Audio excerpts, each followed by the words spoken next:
لقد كان في قصصهم عبرة لأولي الألباب.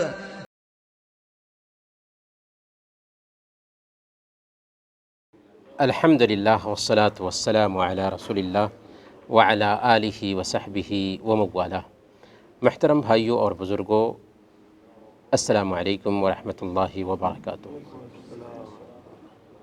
قرآنی قصوں میں سے آج ایک ایسا قصہ سنیں گے جس میں آپ دیکھیں گے کہ ایک قوم کو رب کی نافرمانی کی وجہ سے سور اور خنزیر کی شکل میں بدل دیا جاتا ہے۔ ان کو اصحاب سبت کہتے ہیں۔ ان کا قصہ اللہ تعالیٰ نے مختصر طریقے سے سورہ البقرہ اور سورہ النساء میں بیان کیا ہے، اور تفصیل سے یہ قصہ سورہ اعراف میں اللہ تعالیٰ نے بیان کیا ہے۔ اس قصے کا خلاصہ یہ ہے کہ سمندری علاقے میں بسنے والے کچھ قوم یہود تھے۔ یہود کے کچھ لوگ تھے جو ساحل سمندر رہتے تھے، بستے تھے اور شکار وغیرہ پہ گزارا کرتے تھے۔ اللہ رب العالمین نے یہودیوں کو بھی جمعہ کا دن دیا تھا، لیکن انہوں نے ہفتہ کے دن کی تعظیم شروع کر دی، تو اللہ رب العالمین نے آزمائش کے طور پر یہ حکم ان کے لیے لاگو کر دیا کہ وہ ہفتہ کے دن کی تعظیم کریں۔ چنانچہ ہفتہ کے دن ان کے لیے شکار کرنا منع کر دیا گیا تھا۔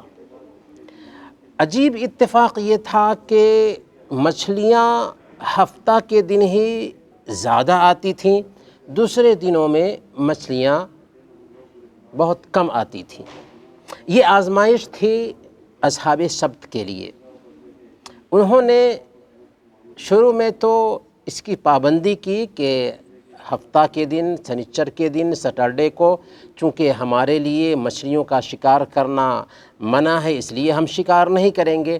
لیکن گزرتے دنوں کے ساتھ انہوں نے حیلہ اختیار کیا اور ہفتہ کے دن وہ جال ڈال دیتے تھے، مچھلیوں کو قید کر دیتے تھے، اور اتوار آتے ہی مچھلیاں نکال لیتے تھے اور اس طریقے سے اسے کھایا کرتے تھے۔ یہ اصل میں حیلہ تھا۔ ظاہر سی بات ہے کہ انہوں نے جال ڈال دیا، مچھلیوں کو قید کر دیا، تو مچھلیوں کو تو پکڑ لیا نا۔ اس طریقے سے انہوں نے حیلہ اختیار کیا تھا، اور یہ حیلہ شریعت میں تھا، اس لیے یہ قابل مواخذہ تھا۔ وہاں پر 3 طرح کے لوگ پیدا ہو گئے تھے، اور یہی اس قصے میں اصل کردار ہے جس پہ غور کرنا ہے۔ ایک جماعت وہ تھی جس نے ان کو جب ایسا کرتے ہوئے دیکھا تو سختی سے منع کیا، کہا کہ دیکھو ایسا مت کرو، اللہ تعالیٰ نے سنیچر کے دن، ہفتے کے دن شکار کرنے سے منع کیا ہے، تو شکار مت کرو۔ دوسری جماعت تھی جو نیک لوگوں کی تھی، لیکن وہ لوگوں کو سدھارنا نہیں چاہتے تھے۔ ان کی کیا رائے تھی؟ ارے رہنے دو، کاہے کو تم ان کے پیچھے پڑے ہوئے ہو، اللہ ان کے اوپر عذاب اتارے گا، برباد ہو جائیں گے، تم اپنی انرجی کیوں کھپاتے ہو؟ چنانچہ اللہ نے ان کے اس رویے کو نقل کیا، لَمَ تَعِدُونَ قَوْمًا اللَّهُ مُهْلِكُهُمْ أَوْ مُعَذِّبُهُمْ عَذَابًا شَدِيدًا۔ میاں چپ رہو، مت ان کو چھیڑ چھاڑ کرو، اللہ کا عذاب آئے گا، وہ سب کے سب برباد ہو جائیں گے، ان سے ہمیں مطلب نہیں رکھنا چاہیے، ہم نیک لوگ ہیں۔ تو جو اصلاح کرنے والے لوگ تھے، فساد کو ختم کرنے والے لوگ تھے، سمجھانے والے لوگ تھے، انہوں نے کیا کہا؟ معذرۃ الی ربکم ولعلہم یتقون۔ دیکھو ہم ان کو اس لیے سمجھا رہے ہیں، اس لیے ان کے سدھار کی کوشش کر رہے ہیں کہ اللہ کے پاس ہم عذر پیش کر سکیں کہ ہم نے اپنی ذمہ داری نبھائی، اور ہو سکتا ہے کہ اسی راستے سے ان کو ہدایت مل جائے۔ تو اس لیے ہم سمجھا رہے ہیں۔ لیکن جب وہ سمجھنے کے لیے تیار نہ ہوئے اور حیلہ اختیار کر کے مچھلیوں کا شکار کرتے رہے، تو جو نیک لوگ تھے اور نیک لوگوں کے ساتھ ساتھ وہ لوگوں کو سدھارنے والے تھے، انہوں نے ان سے علیحدگی اختیار کر لی اور یہ جو شکار کرنے والے لوگ تھے ان سے دور ہو گئے اور اس طریقے سے الگ رہنے لگے۔ ایک دیوار بھی آپس میں انہوں نے بنا لی تھی۔ پھر کیا ہوا؟ ایک دن جب کہ سب لوگ جگے تو دیکھا کہ دیوار کا جو دروازہ ہے وہ دروازہ کھل ہی نہیں رہا ہے، صبح ہو چکی ہے۔ دیوار کے اوپر چڑھ کر کے لوگوں نے جب دیکھا تو پتہ چلا کہ اس کے اندر رہنے والے جو نافرمان لوگ تھے، جنہوں نے شکار کیا تھا، سب کے سب سوروں اور بندروں کی شکل میں بدل چکے ہیں۔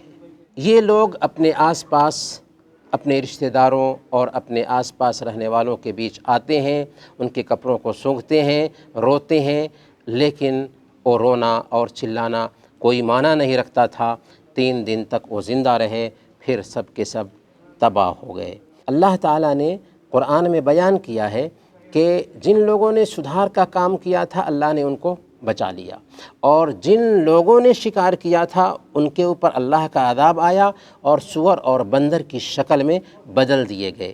لیکن جو بیچ کے لوگ تھے، جنہوں نے سدھار کرنے والوں سے کہا تھا کہ چلو جانے دو ان کو، اللہ کا عذاب آئے گا، تباہ ہو جائیں گے، ان کا کیا ہوا؟ قرآن خاموش ہے ان کے بارے میں۔ بعض لوگ کہتے ہیں کہ ان کو بھی تباہ کیا گیا کیونکہ خاموشی اختیار کی تھی، اگرچہ نیک تھے لیکن خاموشی اختیار کی تھی، ان کو بھی تباہ کیا گیا۔ اور بعض کہتے ہیں کہ اللہ تعالیٰ نے ان کو اہمیت نہیں دی، اس لیے ان کا ذکر نہیں کیا، پر وہ بچا لیے گئے کیونکہ بذات خود وہ نیک تھے۔ اس قصے میں سب سے اہم جو سبق ہمیں ملتا ہے وہ یہ ملتا ہے کہ ہمیں چاہیے کہ بحیثیت ایک امت مسلمہ کے ہم اپنی ذمہ داری کو سمجھیں، اور ہماری ذمہ داری یہ ہے کہ بھلائی کا حکم دیں اور برائی سے روکیں۔ اگر ہم کسی برائی کو دیکھتے ہیں تو ہاتھ سے روکنے کی طاقت ہے تو ہاتھ سے روکیں، زبان سے روکنے کی طاقت ہے تو زبان سے روکیں، اگر زبان سے بھی روکنے کی طاقت نہیں ہے تو کم سے کم دل میں برا جانیں، اور یہ ایمان کا ادنا درجہ ہے۔ اس میں دوسرا جو سبق ہے، بہت سارے ایسے لوگ ہوتے ہیں جو حیلہ اختیار کر کے محرمات کا ارتکاب کرتے ہیں۔ تو حیلہ اختیار کر کے جو لوگ محرمات کا ارتکاب کرتے ہیں ان کے لیے بھی سخت وعید ہے اس قصے میں۔ آج کے ڈیٹ میں بھی آپ دیکھیں گے کہ بہت سارے لوگ سود کو انٹرسٹ کا نام دیتے ہیں، اسی طریقے سے جوا کو کمپٹیشن کا نام دیتے ہیں، اسی طریقے سے شراب کو روحانی غذا کہتے ہیں اور اسے یوز بھی کرتے ہیں، استعمال کرتے ہیں۔ تو نام بدل دینے کی وجہ سے حقیقت نہیں چینج ہوتی، اور یہی وجہ ہے کہ سنن ابی داؤد کی ایک حدیث میں اللہ کے نبی صلی اللہ علیہ وسلم نے بیان فرمایا کہ جو لوگ شراب کو نام بدل کر کے استعمال کرتے ہیں اور اسی طریقے سے گانے بجانے والیوں کو سنتے ہیں، یخسف اللہ بہم الارض، اللہ تعالیٰ ایسے لوگوں کو جو گانے بجانے والیوں کو سنتے ہیں اور شراب پیتے ہیں نام چینج کر کے، ایسے لوگوں کو زمین میں دھسا دے گا، وَيَجْعَلُ مِنْهُمُ الْقِرَدَ وَالْخَنَازِيرَ، اور ایسے لوگوں کو سور اور خنزیر کی شکل میں، بندروں اور خنزیر کی شکل میں بدل دے گا۔ تو میرے بھائیوں، ایسا نہیں ہے کہ بنو اسرائیل کی ایک جماعت کو سور اور بندر کی شکل میں چینج کیا گیا، بلکہ یہ اس امت میں بھی ہو سکتا ہے۔ یہ پیشین گوئی ہے پیارے نبی صلی اللہ علیہ وسلم کی۔ اس قصے کا آخری جو سبق ہے وہ یہ ہے کہ سماج کو نیک لوگوں کی ضرورت نہیں ہے، بلکہ سماج کو اصلاح کرنے والوں کی ضرورت ہے۔ نیک لوگ بہت ہوتے ہیں، لیکن جب برائی اس سماج میں عام ہوتی ہے تو برے لوگ تو جاتے ہی ہیں، نیک لوگ بھی پستے ہیں اگر وہ اصلاح کرنے والے نہ ہوں تو۔ اسی لیے اللہ کے نبی صلی اللہ علیہ وسلم سے پوچھا گیا تھا نہلک وفینا الصالحون، کیا ہم ہلاک کر دیے جائیں گے جبکہ ہمارے سماج میں نیک لوگ بھی ہوں؟ تو آپ نے فرمایا تھا نعم اذا کثر الخبث، ہاں ہلاک کر دیے جاؤ گے اگر فساد اور برائی اس سماج میں زیادہ ہو تو۔ لیکن اگر اس سماج میں نیک لوگوں کے ساتھ ساتھ اصلاح کرنے والے لوگ بھی ہوں تو پھر اس سماج پہ اللہ کا عذاب نہیں آتا۔